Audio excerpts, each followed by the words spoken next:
Recipe headnotes. What are they?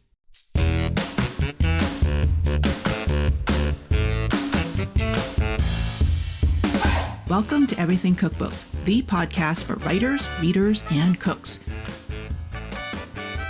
This is Andrea and Wynn, and today my three co-hosts, Molly Stevens, Kate Leahy, Kristin Donnelly, and I are talking headnotes.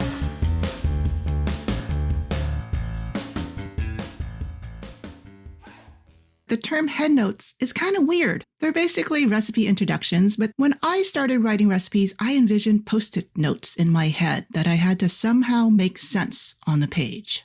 Headnotes can seem complicated, but they don't have to be. In fact, there are many ways to approach writing solid, interesting headnotes.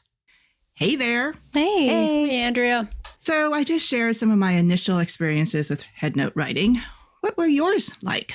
We're talking about cookbooks on this podcast, but my first headnote experience was in magazine writing. And then from there, I went to work for hire, where it was a very limited word count, very specific. And then my next two experiences doing headnotes for cookbooks were both collaborative, where it was not my voice, but it was writing headnotes in someone else's voice. That was a lot of different training for when it became my turn to write headnotes for my own book. Yeah, I had the same thing where it was, I guess I started writing headnotes with magazines, except for I did do a little bit of my own like recipe development and writing and playing around. But for magazines, it was interesting because a lot of the stories we did were with chef's recipes or somebody else's recipes.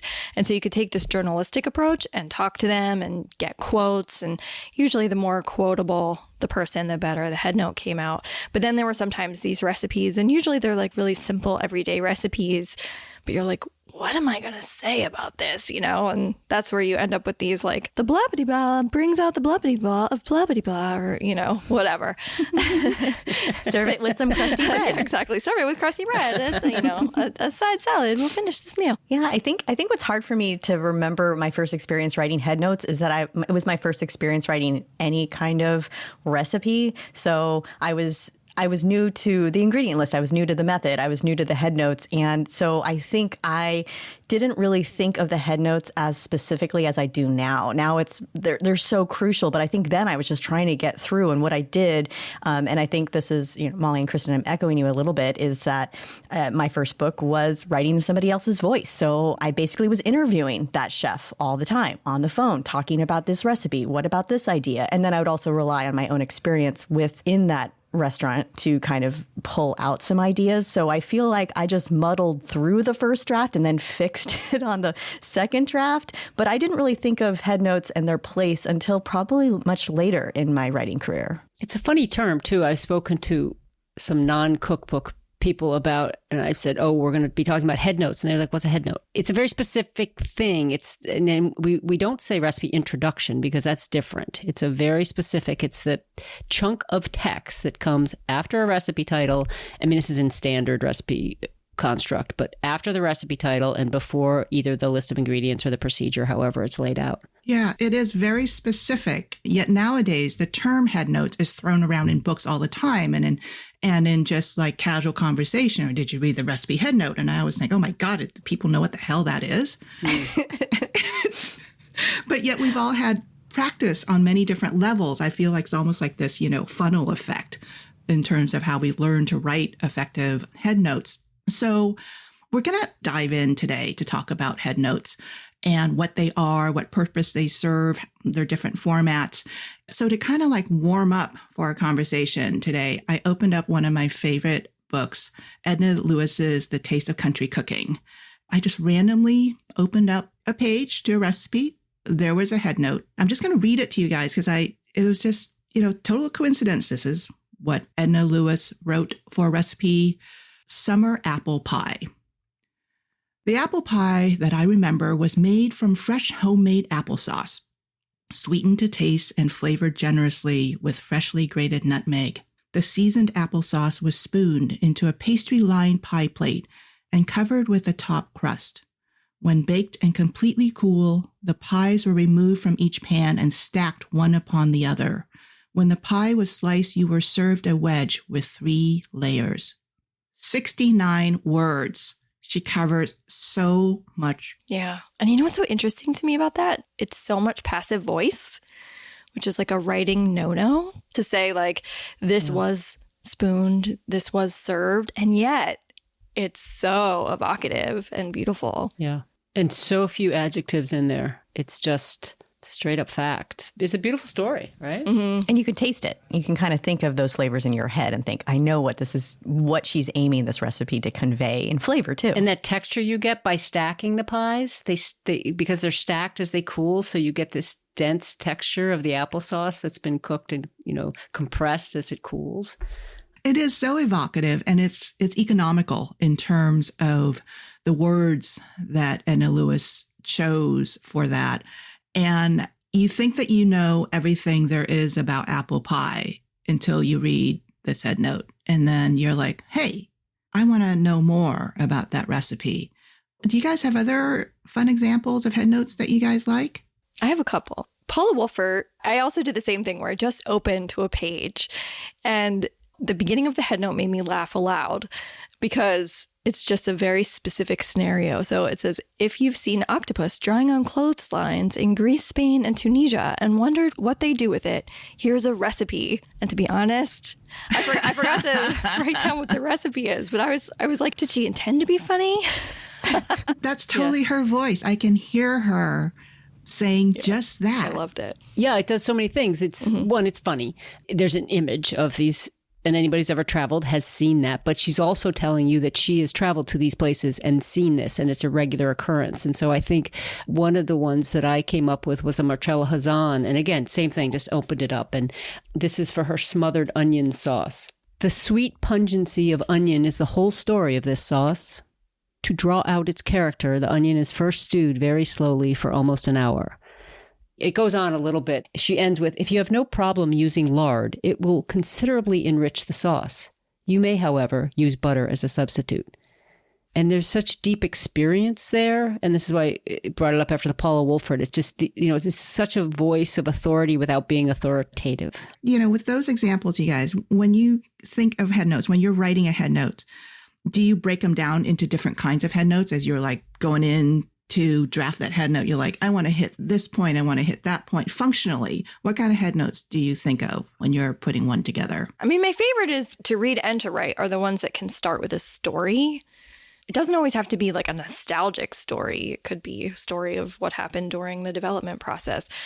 I don't always do that, though, because there's not always a great story. Unfortunately, like I could make one up, but for me, I'm like, if I have a story, I want to tell the story. What about you, Kate? It definitely depends on the recipe, but I think you want variety in your head notes. So if you've done a chapter and you read all your head notes and they all start with a very evocative story, it almost slows down the book and makes it feel like if every single recipe starts with octopus drying on a clothesline, it's going to be it's just tougher for people to dive in and really want to cook from it. You want to have that evocative story, but then maybe it's followed with a story that's a nuts and bolts story about like how to actually achieve this flavor, why you would want to do it. And then you'd have maybe another head note that can talk about something that isn't so wonderful, but how you had to overcome this, something to make this recipe great. So you can balance out your head notes, and that can come later in the second draft or a third draft. But I think that the best way to start with recipes is just the bullet points of what you really want to convey. And then you can go back and look and say, are all of these evocative stories, or are all of these too much like how-tos? Because those are important too, but you want to season those through the book. So I think looking at it from a balance perspective and making sure that the length is also varied. So I think there's a lot of ways to look at it. But the first thing, like what Kristin says, like you want to do what comes to your mind. And if it's that story might be the lead. But they don't all need those stories. Early when we first started talking about cookbooks, like, why are you writing a cookbook? Why should this book exist? What's the reason for the book? For me, a head note is an opportunity for you to answer that question for yourself. Why is this recipe in the book? That, to me, is where the head note starts. And it might be it's there to solve a problem. And the problem might be, it's the chapter on beans and you want a quick bean recipe, or it might just serve a purpose. It might be a very personal story, but what is the reason you chose to put that recipe in your book? And that's, for me, the purpose of a headnote. It's also, and Andrea, you talk about this a lot, it's the hook. We could talk about recipe titles at another, and I think we should, because those are also very difficult and can be very closely tied to headnotes. So, Molly, now I've been thinking single subject books. So you and I have written single subject, and Kristin just came out with a rice book. And you too, Kate, you wrote like a wine book.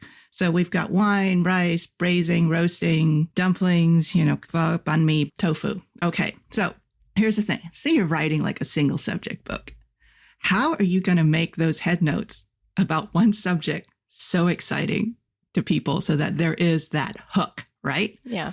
That's kind of tricky rather than here's a dessert chapter. Here's, it's not a survey thing. It's like one subject. How do you do that? What'd you do in rice? In your new rice book, Kristin? Wish I had it in front of me so I could really page through it.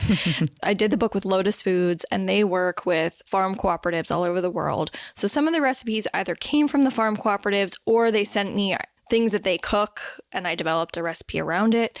So of course with that, there's story, which is great. But there's also, I guess I thought of some situations, like you want to make this when you're in the mood for X, like a lot of vegetables. Yeah, it's funny with that book because that book was so much about the variety of rice there are in the world and all the ways you can use it. Even though it was single subject, I never felt stymied by another head note about rice, Okay, that is something about single subject books. The same thing, I did a potato cookbook, and people so often said, oh my God, like it's over 300 recipes with potatoes. Yeah, this is only 65. Oh my God. So, and wow. I know. But people would, most often comment, oh God, how did, especially people who make cookbooks, didn't you get tired of the potatoes? And the thing I think you discover when you do a deep dive, and this is off topic of headnotes, but headnotes can serve this, is that rice, potatoes, these staple foods, these foods, once you go deep, there's no end of the variety of what you can do. And that there's so much joy and beauty and discovery in that you're suddenly like, no, the only reason if you're bored with rice, it's because you haven't learned enough cool things to do with it, or, you're not paying attention to it. Yeah. How about for you, Andrea? I mean, you've done so many single subject books. Did that feel challenging for you when you approached your head notes? Yeah. Another banh mi filling. What do I do now? Another pickle. Oh, another pho. How do you make it phenomenal, right? So when I curate my recipe list, there's a reason for every single recipe. And there's a reason why I love every single recipe. And I think when people say, oh, well, which recipe do you like the most in the book? I was like, I really love them all. And I am not joking. So when I fall in love with something or some concept, I'm like, I'm going to sell, because I really want you to also fall in love with this dish and to also make it. So there is always that hook, as Molly mentioned earlier. I think about service because I think recipes are service, right? When we talk about service, it's like this functional thing. How do people make this dish? How can we inspire them and inform them? And if there's some kind of story, some kind of personal memory to put in there, that works too. I'm oftentimes writing information that people have no idea about culturally or historically. So I have to tuck that in there. It's almost like, you're like making a little sculpture, and it has to like be functional and it has to be appealing. And that's how you get people to like actually make it, to motivate and then activate them to go forward. It's kind of amazing what can be said about tofu. Seriously.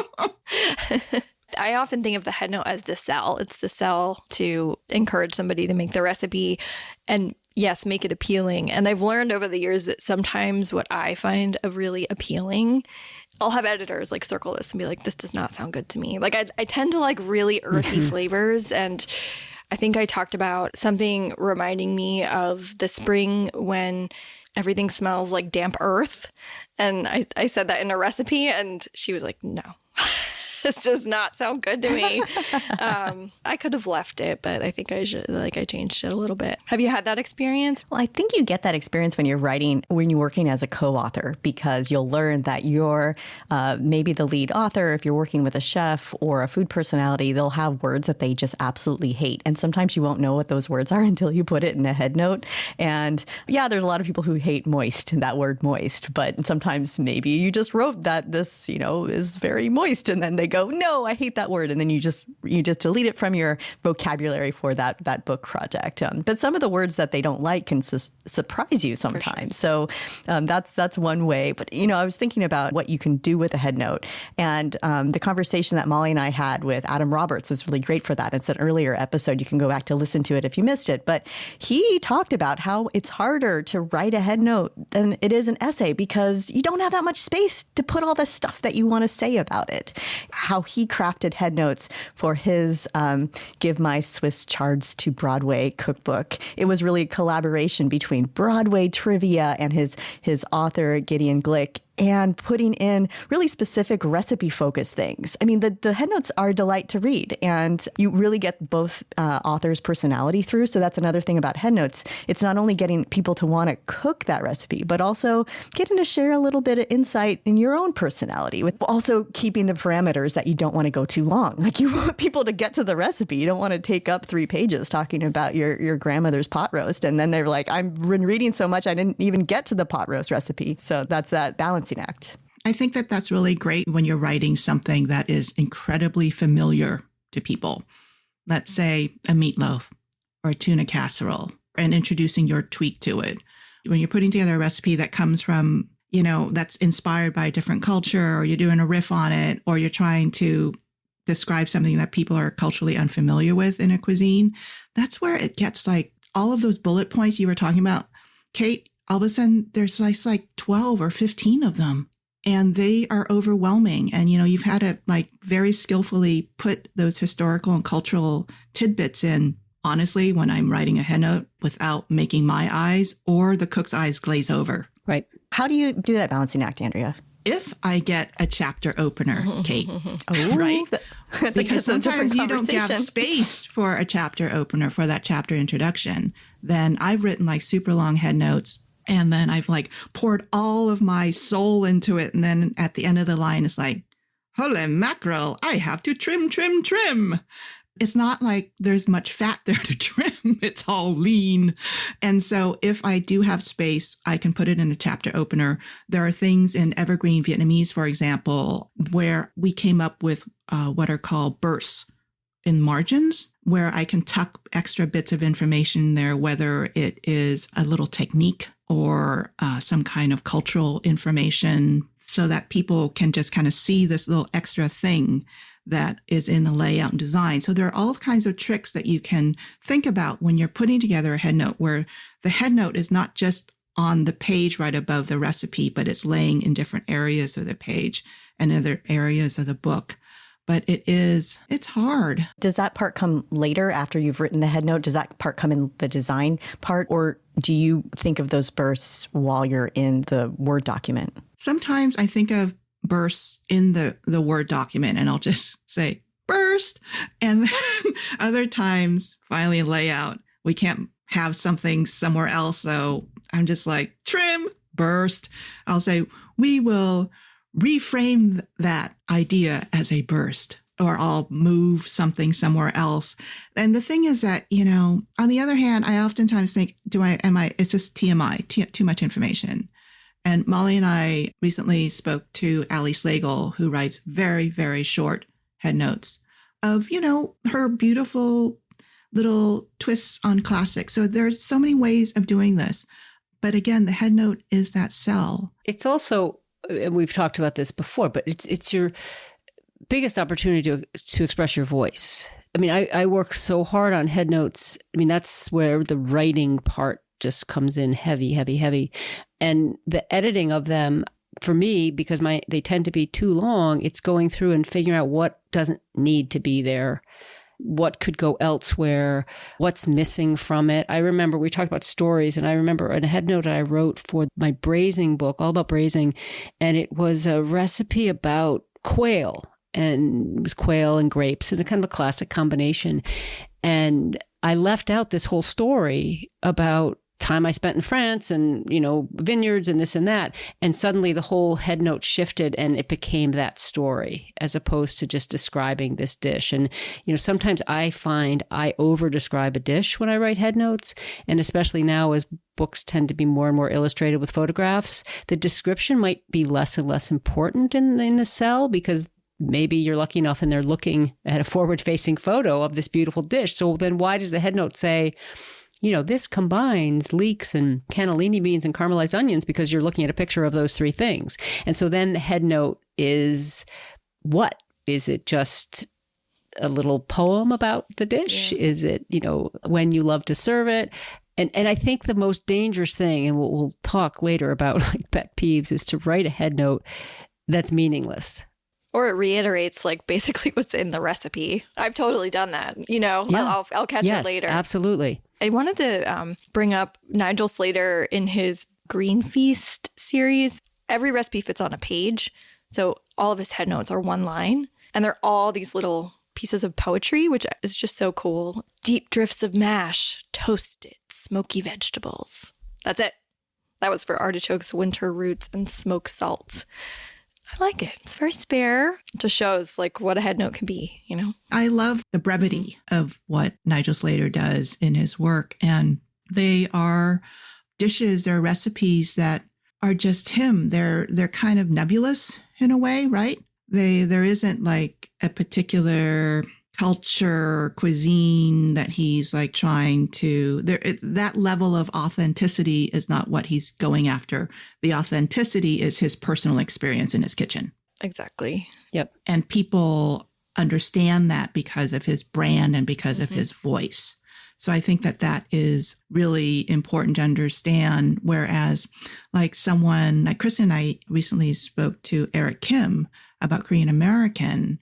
He's like moving all these little parts in his headnotes and telling people, this is like my way of making a Korean take on kimchi fried rice, and it's like different from my mother's. And he's telling like this very interesting story of his family through the book. And so his headnotes are part of a story arc. Right. And so there's like so many ways that we can structure headnotes. And sometimes, and going back to Edna Lewis's book, that book was written in, decades ago.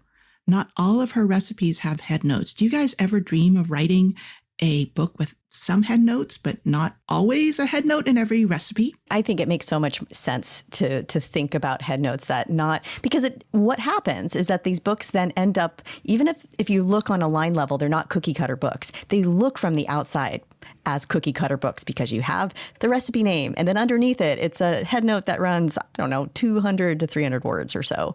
And then there's the ingredients and then the instructions. And if you just page through a lot of books, they sometimes all start looking the same. So what gets you to look deeper? Maybe it's that variety where you have a big headnote and then you have like 3 small recipes underneath that don't need individual headnotes because they're all part of a theme. And that goes back to how books probably were made before, when it was common to not have any headnotes. So maybe Edna Lewis was breaking ground by having those evocative headnotes in her book. Well, I think back to James Beard's books, and there's headnotes sometimes and sometimes there aren't, and the headnotes are often indistinguishable from the method. I actually just pulled out Silver Palette recently to see what they were doing. And it's the same thing that some recipes have headnotes and some do not. And it's, chicken with lemon and herbs. No headnote, no photo, just there's a recipe for chicken with lemon and herbs, because pretty self-explanatory what it is. It's interesting. And I think you're right. We get to a point now where we expect this sort of cookie cutter. It is true with something like chicken with lemon and herbs, because I could see writing that headnote and it being that balloon of nothing that Molly talked about, But there's tons of sidebars in that book too. So, and I think of something that you were talking about, Andrea, the appeal of these incredibly concise, almost poetic, the Nigel Slater, Ali Slagle style, because they're similar, and she admitted that she is influenced by him. But if I open an Andrea Nguyen book, I am looking for instruction. I expect this voice of the teacher to teach me as I cook. I'm not saying, that's a mold that can't be broken, but that is a promise often of those books. And I think that I write the same way. It depends on the promise of the book, right? Doesn't it? Right. And what the voice is. I think we're going to see more and more playing around with headnotes. I was thinking about the Small Victories that Julia Turshen did. And that title of the book, in each headnote, she mentions this is the small victory that's in this. And it's an incredible construct to carry through a whole book, but it's just a clever use of re-dreaming up what a headnote can and should be, I think. How do you approach, in general, writing a headnote? When I was working on my book Wine Style, I made the recipe list because I had to have enough recipes for every sort of wine style. So if I had a rosé chapter, I wanted recipes that worked well with rosé. And so I knew every headnote had to explain why that recipe was in the rosé chapter and not in the picnic red wine chapter. And I could mention that it can go with these other wines, but the key was the why it's in this chapter. So it's not like you can write a headnote saying, this recipe is in this chapter because. You have to be a little bit more evocative. You want to give your reader the benefit of the doubt that they're smart. They don't need you to over-explain things, but that was the tricky part, was finding that balance of making sure I was packing the wine information in there and packing in the information on how to make this dish and have the recipe fit on the same page. And, there were certain things that got cut. I wanted to have a little thing about how you could make your own pickled ginger, and that just didn't fit. There was too much I was trying to pack into that simple recipe, so it got cut. So because that book was a single subject, every recipe had to pair with wine, it did give me the direction for headnotes, and a recipe that didn't fit, I wouldn't write a headnote for it because it wouldn't be in that chapter, it wouldn't be in the book. So in a way, the story in the headnote was key to justify that recipe. When you're working on a book, how does the design of a book inform your headnotes? In my experience so far, it's usually the design is done around the manuscript. But yes, there might be overage. There might be text that goes over what they allotted. And that's when you trim or create these bursts. I end up putting a lot of things in the margin. Like it'll be like a little note in the margin, and it tends to be like a substitution information or a little bit more explanation about a certain ingredient in the recipe. I don't think I've worked on a book where it was designed first. This was an instance with my last book, All About Dinner, that after design, we then went back and a lot of the headnotes talked about what you might serve this with. Since it was a dinner book, it was talking about meal creation. There was also a lot of, if you want to get ahead, which is, something that's the kind of information that might be in a headnote to make it helpful.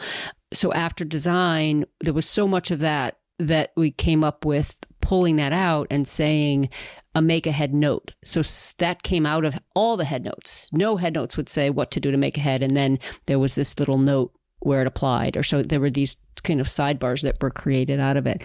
And then the other piece that we talked about a little bit, but the attribution is something that I often think about, like, where did this recipe come from? Why this? Obviously, I didn't come up with it out of thin air. So what's the experience either in my life, in my history, in our shared history? It's a riff on a Marcel Hazan that I've been making for years. That I think headnotes are a really important place to recognize our sources. Yeah. And then there's, sometimes you totally need that attribute, and sometimes you have to realize that maybe you don't. Yeah. I feel like I'm not good at that. I don't know.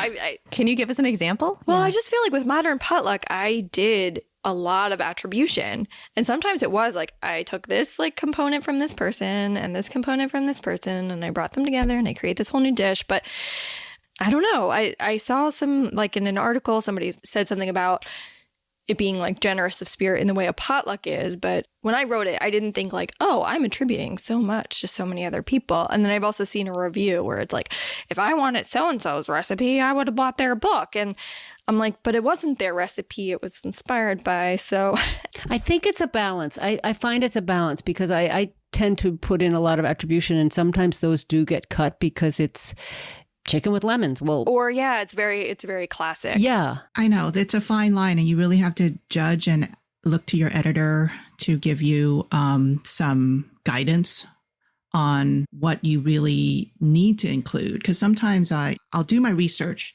and look at 5-10 sources for a particular concept. And then it's just how do I attribute all those people? And then it's maybe you don't. It's like Molly's roast chicken example, where you look at who knows how many recipes, between 10 and 50 or something, and spend a lot of time with them. And then you go in and you cook your own version, or you write up your own version that you know is quite different from everything that's out there. Like in that case, I don't think you need to attribute. I think about Andrea's bullet point. I mean, how many bullets? There were 20, there were 12, I forget. But there's also, back to just how you write, that if it is a paragraph, 2 paragraphs, 3 paragraphs, how many different themes are you going to address in this one head note? Are you going to talk about the history of the dish, the basics of making it, why it's so good? How, you're going to lose your reader if you're jumping around too much. So your job, I believe, as the author is to figure out what's either the most important, the most unique, the most compelling, what I haven't done a lot of already in the book, Kate, to your point about balance, and figure that out, and then just really polish it up and make it best head note you can. As you're polishing your manuscript and polishing the book, going through the page proofs designs, what are your tricks for smoothing out your head notes? Well, I think it goes back to what I was saying earlier about just finding that balance, that it's even as simple as looking at your chapter as a whole and seeing how you start each paragraph. If you say, this is a dish you should make for this is a dish you should make for that, you got to change that. You got to edit that. So you look for repetition, and not just repetition in that one head note for words you reuse, because I'm very guilty of reusing the same word and not noticing it the first time around. So flag words that you're using too much, but then also look at the whole chapter and look at the whole book. And, if you do a Word doc, just do a search for that word and it'll flag the number of times that you say, I don't know, nebulous. Maybe that's you can use nebulous once or maybe twice, and that's it. So if you're using it a lot, that might be one that you would edit out. I remember picking up a book and people said, oh, this book is so great. And I looked at the head notes and I said, wow, every single head note starts with this is. That means the person didn't put any time into their head notes. And I automatically think they didn't put time in their head notes. What the heck did they do with the recipe and the instructions? So for me, it's kind of a red flag. Funny that this is to me a sign of you're sitting down to write all your head notes at once, because you're looking at the recipe and you're saying, okay, this is the recipe for do. Next recipe. This is da. Whereas if you're taking time, and Andrea, I don't think we've really answered this before, and I want to hear how you do it, but when do you write your head notes in the process of writing your book? Is it organic as part of each recipe? Or when's the first sentence go on a page that's going to become a head note? I do it afterwards. I'm gathering all my bullet points, my little mental Post-it notes of things that I want to convey in the head note, and then somehow condense it so that it'll fit on a page. And I do think about what's called a trim size in bookmaking. So I've discussed that with my editor ahead of time. So I'm thinking of how many pages are going to be in a book. I do like a mock-up of the recipe in a particular typeface size. So that I'm thinking, okay, gauging how much I can fit on a page. And then I try to write to fit in Word. Wow. It doesn't always work, okay, because we change things. And then sometimes it's just like, oh, we get to add more pages because Andrea wrote a lot, but not always. And then I look for those things called echoes that Kate mentioned. And so you can do a search. I remember one time, and it was like the word super. And I was like, I used the word super like 10 times. Yeah. I think I can find a better word, or tasty. But starting head notes with this consecutively is no bueno, because, we're writers. Somebody pointed out, I think it was when I worked on the Chef's Garden book, and the chef I worked with, pops of this, pops of that. And he was like, no more pops of. Yeah. And that's the beauty of having someone who's actually reading your work. Sometimes, editors don't have that bandwidth to do that. And so having someone else read your work and help you edit and polish is really wonderful. One of the things that I do is I read my head notes aloud during the writing phase, so that I say to myself, was that really me? Do I sound convincing? Mm-hmm.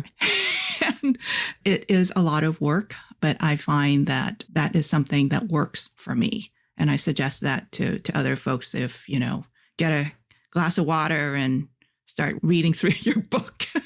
And what you're saying actually makes a lot of sense of just seeing your work from different vantage points, whether you're hearing it, and what you're saying, Andrea, just about putting your book in sort of a layout in Word.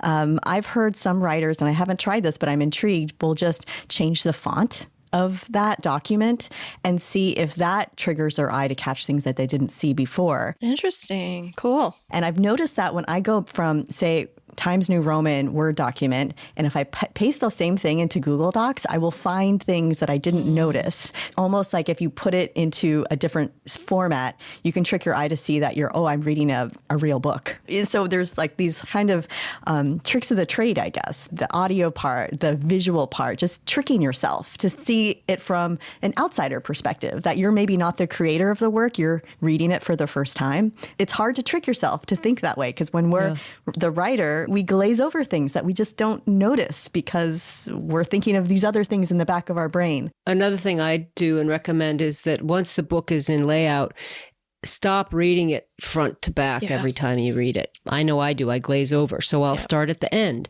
and read the last recipe first and work my way forward, or just start in the middle and go both ways, because it's interesting because you need to become a reader of your own writing to edit it. And I'm so curious to how many people we know that say they read cookbooks like it's their bedtime reading kind of thing, that they sit and just read cookbooks. They're reading the headnotes, right? They're reading them I'm imagining, I'm sure they're glancing at the ingredient lists and the methods, but they're reading the chapter openers, if there are there. They're reading the front matter, which we'll hopefully spend some time talking about on this podcast, but they are reading those headnotes. Those are the little stories. That and the photo is going to help people decide what to make, if they make anything. But yeah, somebody I know said, like, oh, cookbooks, it's like people's porn. Oh, my. Okay. That's another episode. Wait. Y'all want to take into consideration of porn. We have this conversation with Andy Baragani coming up that includes a little porn. But meantime, we could have named this podcast, what was it, Between the Covers? But yes. Of course, I think that was already taken by another literary podcast. So, but it's true. It's like a good thing to remember. It's not just people in people's kitchens. It's in their beds. Exactly. So as usual, I've made mental notes of our conversation for my future writing. You guys, I've learned so much, but I want to ask you one last question before we sign off here. What are your headnote pet peeves?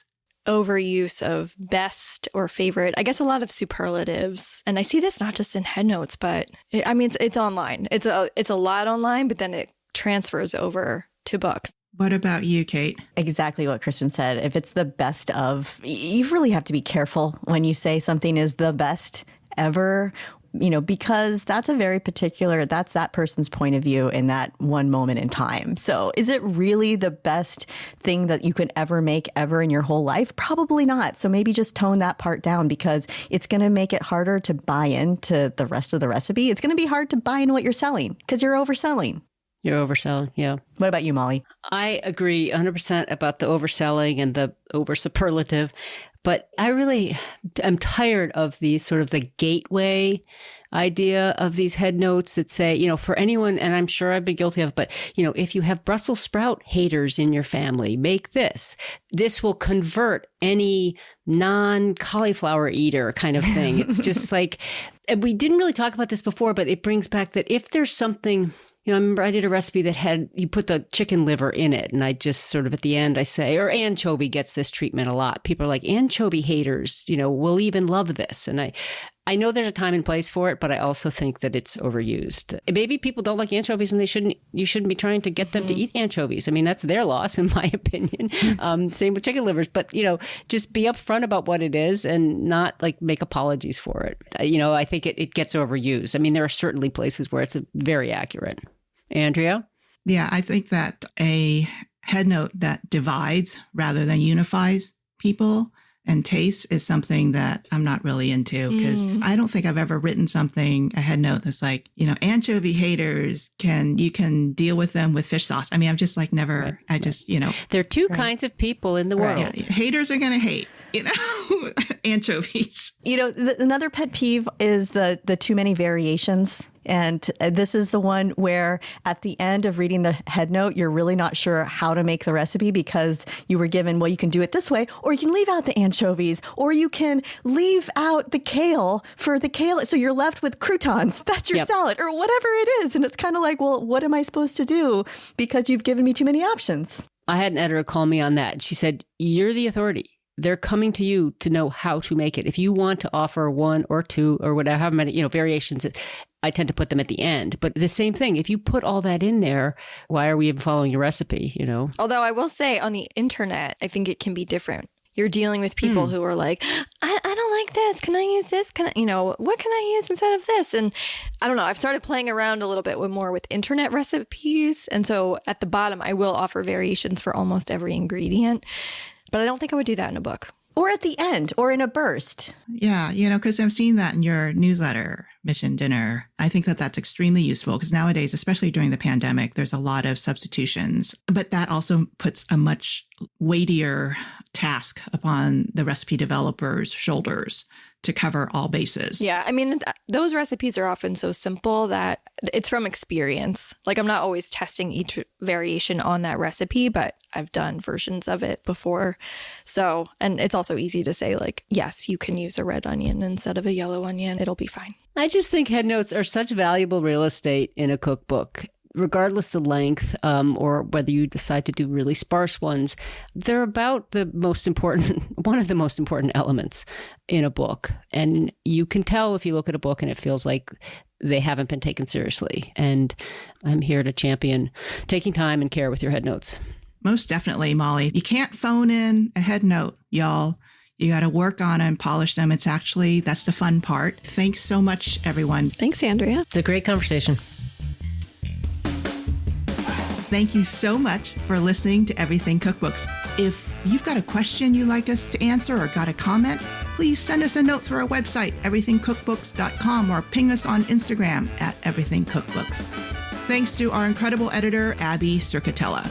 If you've got a minute to spare, leave a review for the show on Apple Podcasts or wherever you listen. Thanks for joining us, and until next time, keep on writing, reading, and cooking.